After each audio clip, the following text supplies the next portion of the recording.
civilization, presented by Dr. Norley du Maurier.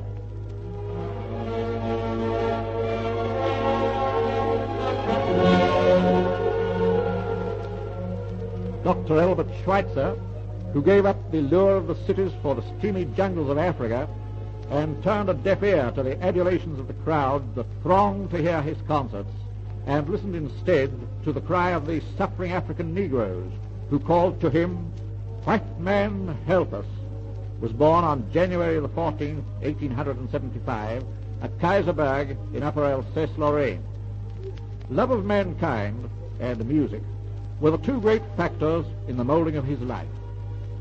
At the age of 28, Albert Schweitzer became a leading interpreter of Bach and was appointed as organist to the Bach Society of Paris.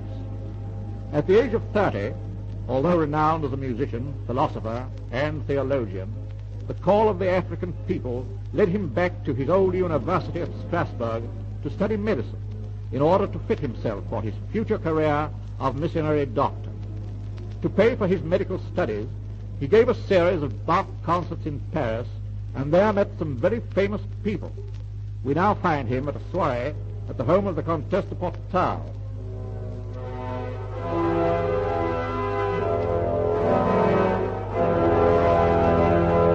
Oh, that was glorious, Dr. Schweitzer. Oh, thank you, Dr. Schweitzer. I've never heard Bach played so divinely. Oh, but then, Countess, Bach is a divine subject. Entrusted to worshipping hands when you paint his musical portrait. And now your charming little fiancée is coming towards us. She's very lovely, Doctor. The gods have been lavish in their gifts to you. You're a doctor of philosophy, a professor of literature, an eminent musician, a great authority on organ construction, a promising physician, and now the fortunate possessor of the love of beautiful Helen Breslau. Oh, Albert, it was heavenly. Superb. Oh, thank you, my I cannot dear. imagine how you will bring yourself to the point of giving it all up. Music is your life and soul. Give it up? What nonsense, Helen. Of course he's not going to give it up. He couldn't. Then you haven't heard, Countess, Heard what, dear? that Albert is going to the Lamborghini mission in West Africa as soon as he raises the necessary finance. Dr. Schweitzer, is this true? Oh, yes, Countess. That was my object in returning to my old university 7 years ago, to study medicine in order that I might go out and work for the sick and suffering people of the African forest. But when did this idea occur to you? Oh, years ago, when I was a little boy, I used to listen to my father's appeals on behalf of these poor souls, neglected, sick, victims of disease, crawling away into the jungles like stricken beasts to die horribly and alone. The white people of the world have physicians, surgeons, hospitals. Why shouldn't the black people have the same? They are God's children even as we are, and they suffer in their afflictions even as we do. For sickness knows no color line, and death is the grand leveler. Yes, but why should a man with the intellectual and musical world at his feet bury himself alive in those steamy jungles amidst a lot of heathen savages? Oh, Countess, suppose some poor stricken creature cried out to you for aid. Would you pass them by unheeding? No, it would be scarcely human to do so. At Lamborghini Mission, hundreds cry out for aid. They come from the jungles. They are brought in canoes down the river for miles. They are like little children who believe utterly in the white man's magic. They beg and implore the missionaries to treat them and have to be turned away because there is no doctor to attend. The thought of their sufferings haunts me night and day, and I shall never rest until I go out to them, for they need me. Every night, every night, every day I seem to hear that pitiful cry ringing in my ears, "Help us, white man, come and help us."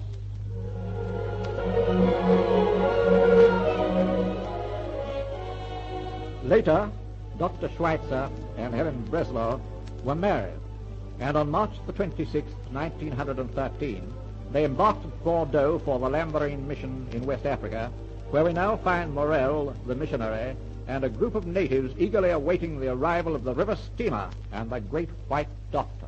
Mr. Morel, sir, How long for steamer arrive? It should be here at any moment now, Joseph. Great doctor, have many sick people. Wait for him to come. Yes, Joseph. From 8 o'clock this morning, there's been a constant stream of them arriving. Dr. How you say him, Mr. Morrell, sir? Schweitzer, Joseph. Pretty hard fella, that. We no can say him. We call him Boss instead. I don't think Dr. Schweitzer will mind. Here's the steamer coming round the bend of the river now. Come along, Joseph. Come along, boys. Don't forget what I told you. When the great white doctor appears, you give big fella cheer. Come on, let's go down to the landing stage.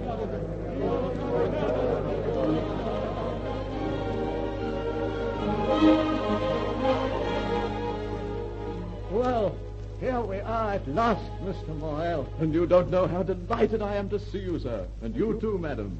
I hope you won't find the awful climate too trying. I'm going to be kept so busy helping my husband that I won't have time to notice it, Mr. Morrell. That's the spirit we want out here. Your help will be invaluable. And both of you will gain medical experience, the like of which you would not gain in a lifetime in a European hospital. You have trained as a nurse, I suppose, Mrs. Schweitzer? Yes, both general and obstetric. What a godsend you will be to these women. And you, Professor, will have an assortment of diseases to treat. Malaria, leprosy, elephantiasis, sleeping sickness, dysentery, pneumonia, and diseases of the heart. Dysentery is the most prevalent, and epidemic after epidemic sweeps through the villages. Well, luckily, I've brought a plentiful supply of drugs, and with proper isolation, we shall be able to combat these epidemics. Oh, by the way, Mr. Morrell, I hope you are able to erect those corrugated iron buildings which I requested in my letters, eh? Unfortunately, I was unable to do so, Doctor. Labor is very scarce, as the trade in Akumi wood has only just started to flourish. Oh, we'll have to manage without them then until I can build them myself. We've got about 70 packing cases on the boat containing drugs and surgical equipment. I would like to see them safely ashore. Oh, you can leave that to Joseph. And who is Joseph, eh? Joseph Azawani is the cook. He's had a fairly good schooling and might be useful to you as interpreter. Here he comes now with some of your baggage. Yes. Hi, Joseph. Yes, Mr. Morrell, sir. Dr. Schweitzer has 70 valuable cases on the boat, and he wants them brought ashore.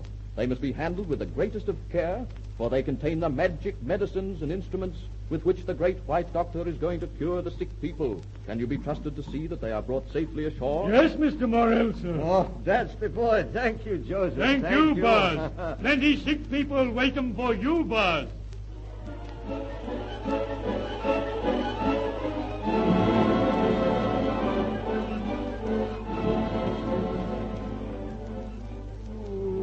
Great white doctor, you take away Pine Devil from Black Man. Yes, I take it away. You take him away from this fella here. Well, tell me now, where's the pain, old man, eh? Him say pain in stomach at top of leg. Nasty swelling. What do you think it is, Albert? Double hernia, my dear. Carry the sick man to my quarters, you boys. There. Move carefully and try not to jolt him. Joseph, open the 2 cases marked with a red cross as quickly as you can. Bring them to my quarters. Yes, boss. Hurry. Come along, Helen. We must prepare for an immediate operation.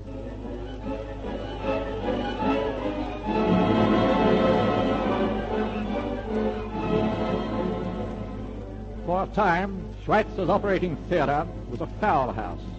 But later, a proper hospital was erected where for 4 years the doctor and his wife ministered to the suffering natives. At the beginning of September 1917, Schweitzer and his wife were taken to France and interned as aliens. After the war, they were released and immediately set about raising funds to enable them to return to their mission in Africa.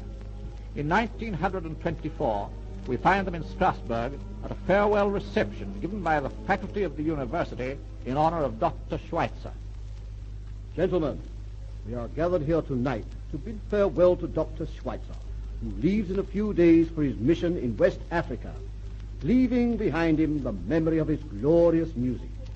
We shall miss you, Dr. Schweitzer, and also your organ recitals, which have enriched our souls. Oh, thank you, Professor. They have also enriched my mission at Tambourine, eh? And the money they have brought me will enable me to carry out many necessary alterations When I return there. You are an amazing man, Dr. Schweitzer, and a credit to this old university, which is indeed proud of you and your name, which stands forth from the obscurity of West Africa, not only as the beloved physician and friend of the natives, but as one of the truly great souls of modern times. You went forth in Christ's name to minister to his black-skinned children, and if it be true that life is to be measured, not by the wine drunk, but the wine poured forth, then there is truth in saying, Dr. Schweitzer is one of the greatest of living men.